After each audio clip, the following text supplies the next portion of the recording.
what they're going to come up against in Gaza City is the remnants of Hamas. So the Israelis are saying that Hamas still has around 3,000 fighters in the city and another 20,000 fighters in the rest of the Gaza Strip, down in the south. But the nature of the entire war has changed. It's going to be street-to-street battle. It's very much guerrilla warfare.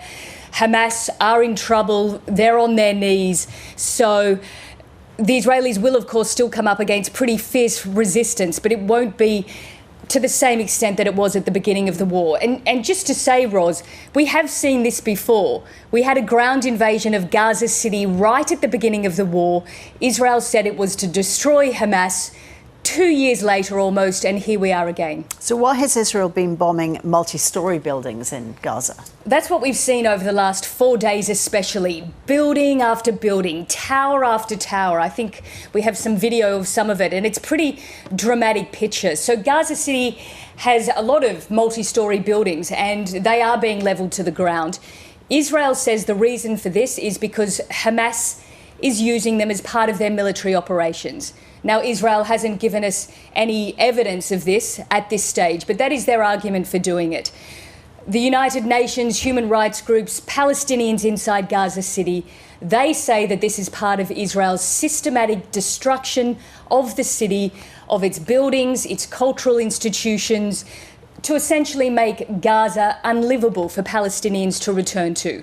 But as I said, Israel is rejecting all of that. And Israel says 40,000 Palestinians have fled Gaza City, so about 600,000 have left so far. Can they all leave, and where do they go? Well, actually, it's more 300 to 400,000 Palestinians have already fled the city, because Gaza City is a huge metropolis, a cosmopolitan city of 1 million people. So 600,000 are left. Many of them say that they're not going to go. They don't have the money. Where are they going to go? What are they going to do? How will they do it? We've seen these incredible pictures of people streaming out of Gaza City on the back of, as we can see there, on the back of trucks carrying their water containers and mattresses. I mean, heartbreaking scenes. It's very expensive to leave Gaza City. To rent one of those vehicles is about $1,000 US. And then once you get to the south, it's $500 to $1,000 US for a tent. So you need money to even be able to leave. And I've been speaking with different people in Gaza over the last few days, and even people with money have said they can't get out because there are no vehicles available, no fuel available.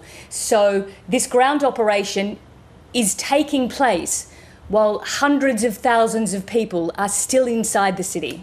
So if Hamas is in Gaza City and totally surrounded, is there any chance of them surrendering?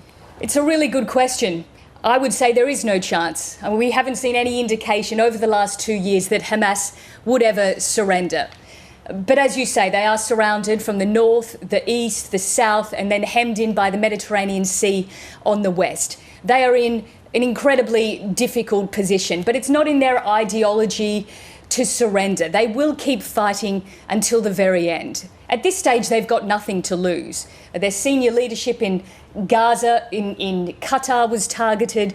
Those inside the Gaza Strip are dead men walking every single day. So I think they will keep fighting for as long as they can. Nicole Johnston, thank you so much for your insights. You're welcome.